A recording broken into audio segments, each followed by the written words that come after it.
Hey guys, it's MugenLord here, and I cannot stress enough how important it is for Japanese studios to remain Japanese in terms of their development process and how they present their games, opposed to them trying to pretty much cater to the global audience or the Western audience. We cover plenty of videos you can definitely check out. We already had studios and directors, especially from Resident Evil, had mentioned that you can't just make a game fun.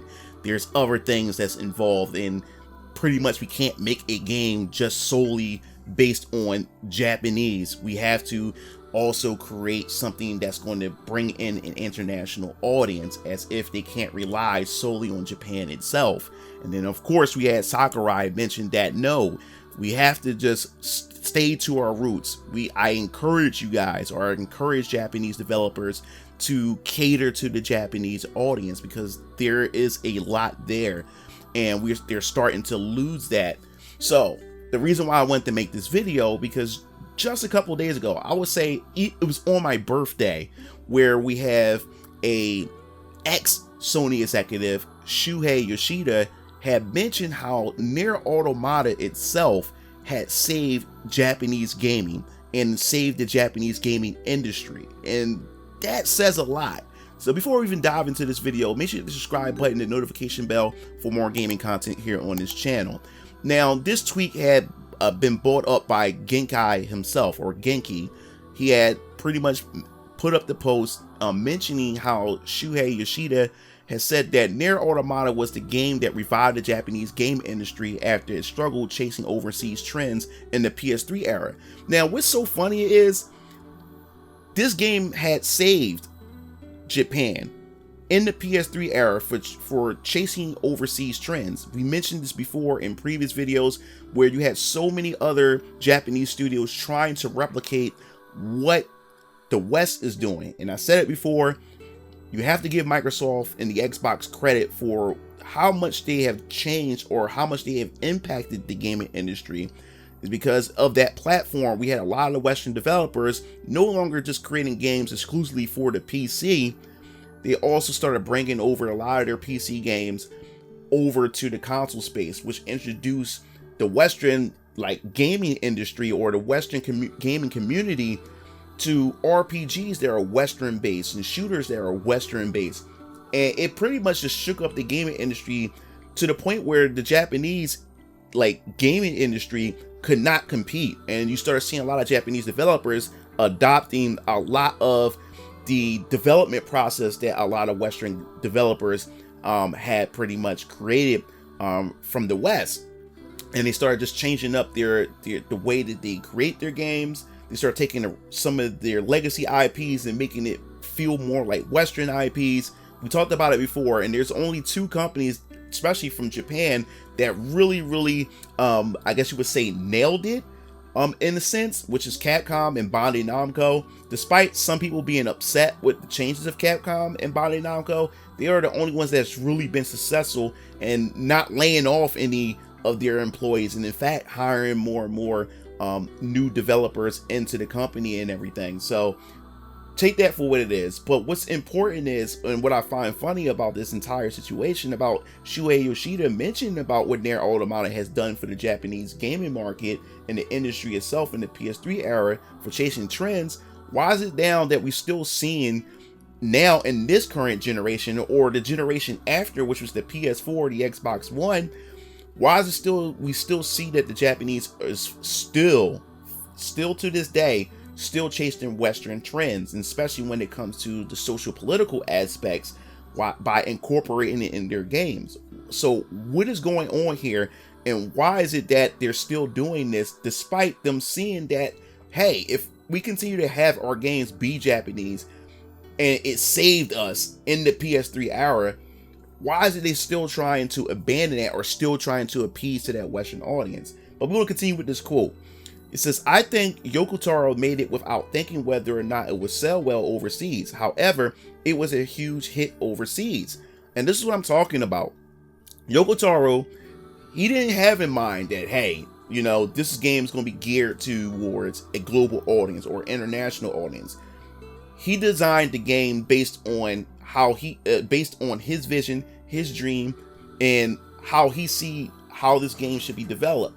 And since he's Japanese, he developed this game based on his Japanese experience and how he's been going through the process as a Japanese developer. And that's the way that how he develops and how he knows things.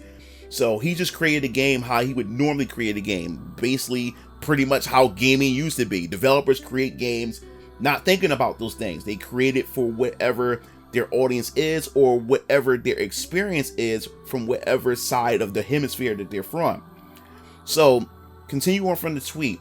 From there, it can become clear that Japanese creators were making Japanese things, and those things were selling overseas. Everyone realized that with Nier. It wasn't just a matter of saying it's okay to do it like that, but we have to do it like that. So the direction of Japanese creators became, let's stop imitating overseas countries anymore. If we create things with our own culture and that we understand, they will understand it overseas. Thank you. But this is during the PS3 era. So what the hell is going on when it comes to the PS4 and beyond in this current generation? If they already figured it out, then why are they continue doing what they're doing right now? Now, I understand what's going on, especially within the Eastern side, or just the gaming industry in general, that now we're starting to see it's time to start cleaning house. We're starting to see a lot of layoffs. We're starting to see a lot of restructuring.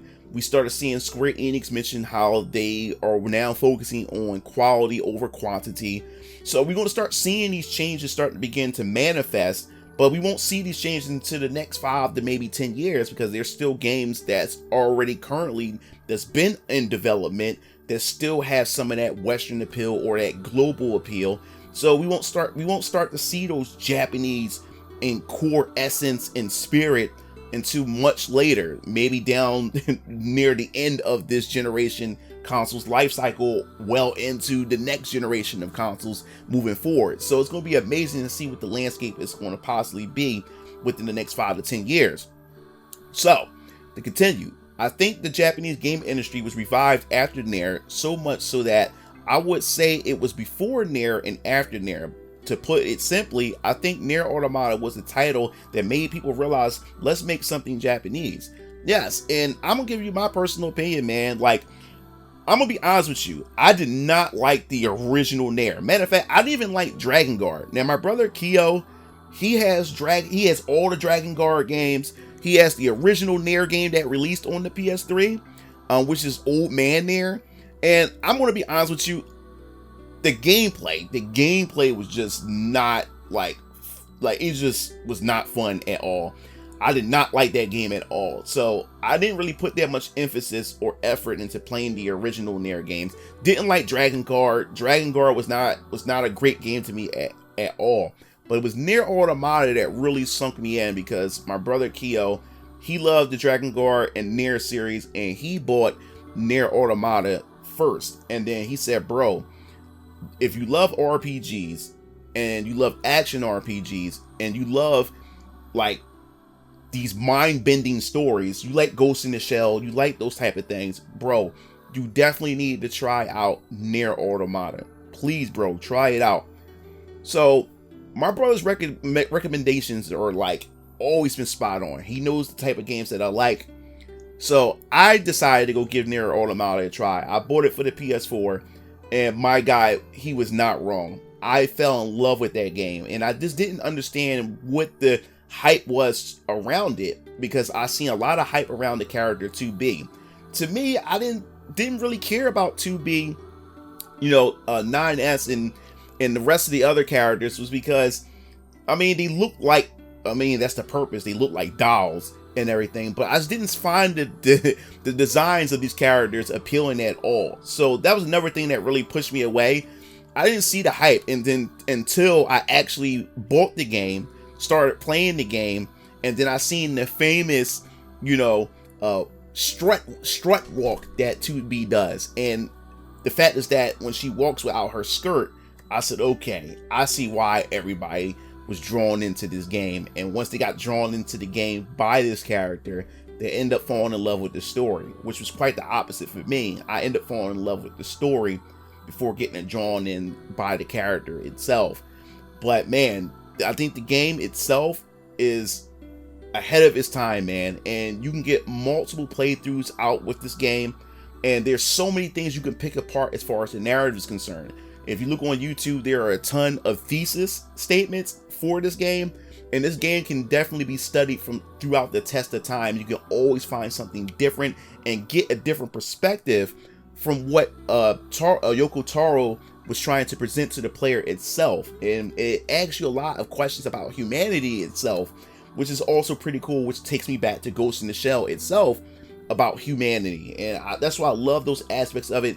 The English dub is awesome. The character relationships are awesome. I love all the characters. I love the world itself and the mysteries that's behind it, and of course the gameplay, man. The gameplay just kept me drawn in, and the fact is that you can be able to play these on different platforms, which is the Xbox and Nintendo Switch was the last platform to actually, console platform to actually finally get their hands on the game. And if you have yet to play Nier Automata, I suggest, it is one of my favorite games of that generation, and still one of my favorite games to this very moment. I'm thinking about getting it for Xbox now, so I can have it on the Xbox as well and play through it again. But if you have yet to play Nier Automata, what are you waiting for? There's plenty of ways you can now play it, especially there's a lot of sales. You know, you can get it at a cheap price now. Get the game, and trust me, you will not be disappointed, and thank me later once you get your hands on this game. But all I gotta say is, if this is a perfect example of creating a game that's solely Japanese in essence and spirit, and they still got players from around the world to play it, the Japanese developers need to go back to this. Just create games that are Japanese. I'm attracted to these games from the East because they are from the East. I've grown up with these games, and I'm going to keep repeating myself when it comes to this. If Japan don't get it together, Korea and China is going to surpass them. They're going to just run right by them, and they won't be able to keep up. Right now, like I said before, Japanese gaming had lost so much of the market to the West, and it'd be a shame for them to even lose even more of the market now that they got competition from China and also South Korea themselves.